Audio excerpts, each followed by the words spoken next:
Hello everyone, I'm Cameron from Parts for Trucks and I'm the service manager here in Dartmouth. And today I have with me Helen Graham. She is a technician here in Dartmouth. And we'd like to talk to you about some of the key things to target on your fall maintenance.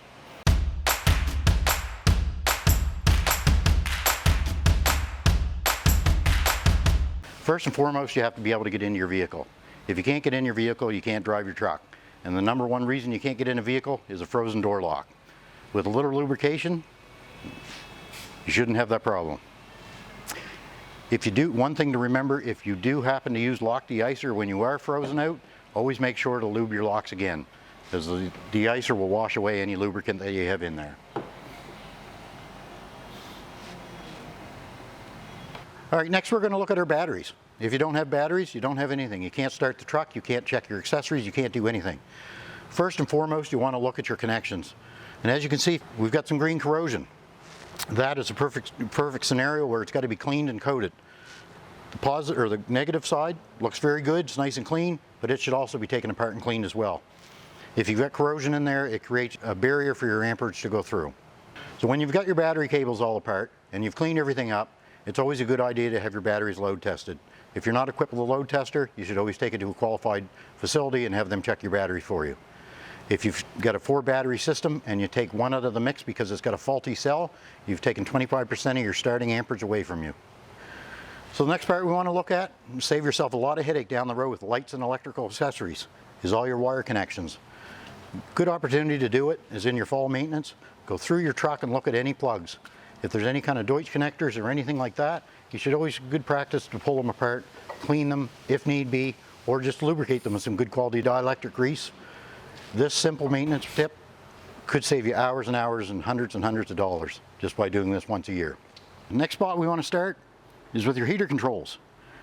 That's the one thing that tends to get forgotten about until it's too late. Most people go through the warmer months and they use their air conditioning on full blast. What they don't ever do is check your mixer, your temperature, and your fan speeds. It's very important to do that now, because if you got a weak motor or anything like that, the first cold snap, your motor will fail. So it's good to check that your mixer is moving it to all your different vents, your defrost, your floor, or any combination of.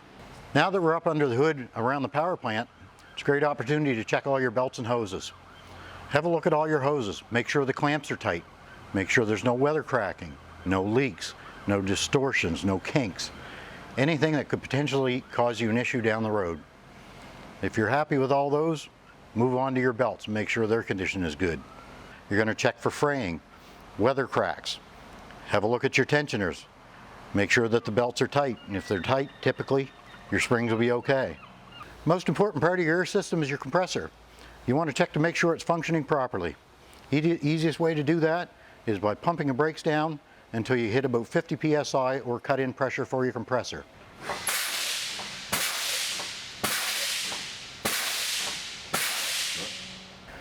Once you have it down, start your vehicle and let the compressor run at roughly 1,000 to 1,200 RPM. Monitor your time before it goes to blow off.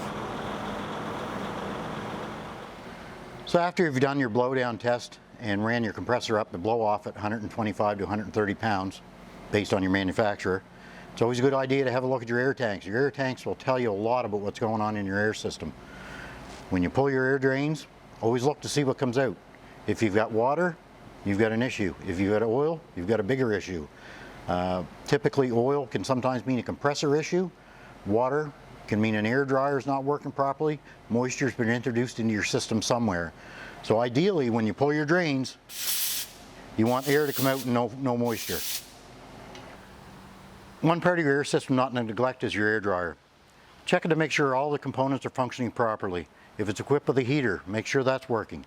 If you've got a purge valve like this one and it's got oil in it, you need to go a little bit deeper. If you've got a nice clean purge valve, you should still check that purge valve to make sure it's functioning properly. So the next area we want to just have a quick conversation on is your fuel system. Getting into the winter and fall months, you don't want to neglect that fuel system. If you have any moisture in your system at all and you don't do regular filter changes, you're going to run into problems. It's always a good idea to change your cartridges if equipped, or if you have a spin-on type filter, make sure you change those on a regular basis. If your filter is equipped with a drain, you can drain it periodically. If your filter is also equipped with a water sensor, always make sure your water sensor is in good condition and your connections are good. Next thing we want to look at is a block heater. You want to make sure your plug is in good condition, there's no corrosion. Make sure your cables get continuity and check it for resistance. And you also want to check the block heater itself to make sure it's functioning properly. Thanks for watching, everyone. If you have any questions, please feel free to visit one of our locations or visit www.partsfortrucks.com.